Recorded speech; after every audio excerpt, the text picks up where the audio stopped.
So, the Sidewinder is one of the worst weapons in the game, but with the Season 1 Reloaded update, it got a pretty big buff to recoil. Originally, the Sidewinder bounced all over the place. The first shots were not accurate, then suddenly your gun would pull straight up, and there was just large gaps between each shot. It was really hard to use. This buff nearly cut the Sidewinder's recoil in half. But this weapon still kicks like a mule and it needs as much help as possible to be viable. Thankfully, the Sidewinder gained access to two new aftermarket parts at the same time, one being the JAK BFB Muzzle, which significantly reduces your recoil. We're talking like at least by 50%, which sounds perfect for the Sidewinder. And again, this is available for most weapons in the game. You can put on the MCW, the RAM, the submachine guns, everything. The other aftermarket part is the JAK Thunder LMG Kit, which is exclusive to the Sidewinder, and it converts the Sidewinder into a light machine gun that ramps up its fire rate the longer you hold down the trigger, which is pretty unique, and we will be circling back to that. The JAK BFB Muzzle though, this attachment is absolutely insane. It is one attachment that is giving you recoil reduction that's equivalent of stacking 5 different attachments. And the downsides to this aren't that harsh, to be honest. You get an 11.5 penalty to your aim down sight movement speed, which is brutal for zombies, but you can compensate for that with attachments that again we'll circle back to later when we get into zombies. You also get about a 10% penalty to your aim down sights and sprint to fire speed, which again isn't that bad. Other muzzles can be slower than that. The one unique downside to the JAK BFB though is every time you fire a weapon with this muzzle on, you will appear as an advanced UAV ping on the enemy's minimap. Now, it's not exactly like an advanced UAV. It won't display your location in real time, but there will be a quick, like, half-second ping every time you shoot your weapon, and it will show the direction you're faced when you're firing, and it is a larger icon that is easier to see instead of a small diamond, so people will have more awareness of where you are on the map. Originally, I thought that this wouldn't be that much of a downside, but honestly, I felt like I was getting targeted way more while using this attachment. I was watching kill cams and it seems like enemies were full sending it my way after I killed someone much more than usual.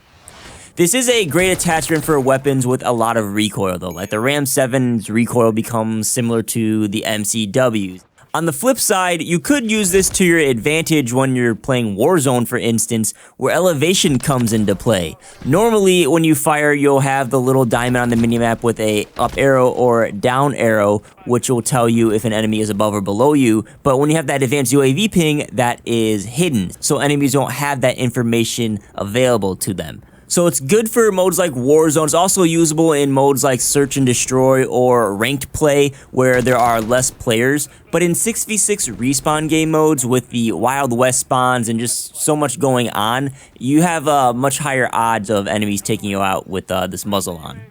That said, the BFB muzzle is necessary to use the Thunder LMG Kit, which is probably why they released both these aftermarket parts at the same time.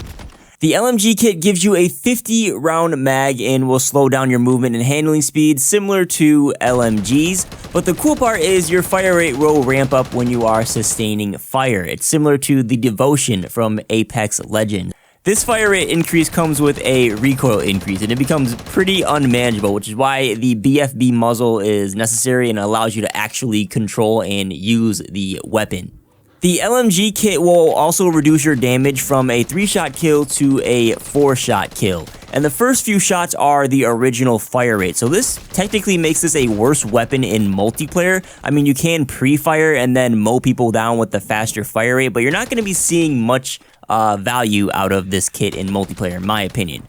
But in zombies, this kit is pretty decent. Normally, the Sidewinder deals 1200 damage per mag, but with this LMG kit equipped, you're getting 2000 damage per mag, plus that increased fire rate means you're dishing damage out faster than a regular LMG, so your burst DPS is going to be much higher than a lot of other weapons that are available to use in zombies. I max upgraded the Thunder LMG, so I have the legendary damage plus the tier 3 Pack-a-Punch, and this weapon puts in work. It will one-tap pretty much everything in tier 1 In Tier 2, it 2-taps every single zombie and puts in work on the bosses, and it melts zombies pretty quickly in Tier 3. I think the unarmored zombies will die in 12 shots, which you can get to very quickly with the faster fire rate. So it's a very fun weapon to use. My only disappointment in it is that when you pack-a-punch it, it only gets a 100-round mag, which kind of sucks when you're getting 400 rounds with the regular LMG. That begs the question, is the Thunder LMG kit dishing out more damage over time than a normal LMG? I mean, without a doubt, it's going to be better than the normal Sidewinder, but you have to factor in reloading, and a normal LMG with 400 rounds may be a bit better. I haven't tested it, it's just speculation. I'm not really sure what this Mega Abomination HVT was doing, but he made it very easy for me to test the damage on this weapon. It does put down those bullet sponge tier 3 HVT targets pretty reasonably quick. And one thing that this will have over using a traditional LMG is this will have faster mobility, which is an important thing to have in Tier 2 and Tier 3 zombies. So, fun addition to zombies. Back to multiplayer though, the Thunder Kit obviously isn't designed for multiplayer, and I don't think the muzzle alone saves the Sidewinder. The gameplay you're watching right now is just my normal Sidewinder class setup without the JAK BFB muzzle. Now, of course, the JAK BFB will make the Sidewinder easier to use, but it doesn't feel much different than this normal Sidewinder loadout I'm using in this gameplay. Plus, the JAK BFB comes with slower handling, and you're going to be visible on the minimap. I just don't think it's really worth it, specifically for the Sidewinder. It does have its use cases on other weapons, but I don't think these attachments address the Sidewinder's other important issues that it has in multiplayer, like its slow bullet velocity that holds it back from pelting targets at range, which I honestly thought the Sidewinder would be better at with the recoil buff and this JAK BFB, but it still doesn't feel that great at range. It also is slow. It has slow handling with all your recoil attachments on it, and even more so with the BFB muzzle, and then the slower fire rate makes it an unforgiving weapon when you miss a shot with it, which is inevitable when you're using the Sidewinder. So overall, the new attachments in the recoil buff don't really save the Sidewinder. It doesn't really change how the Sidewinder functions in multiplayer. I still don't think the Sidewinder is worth using. It's just not really worth the headache to try to make it work when there's so many other better options in this game. But the Sidewinder is pretty fun to use in zombies now. So leave a comment letting me know what you think about the new and improved Sidewinder and the new aftermarket parts.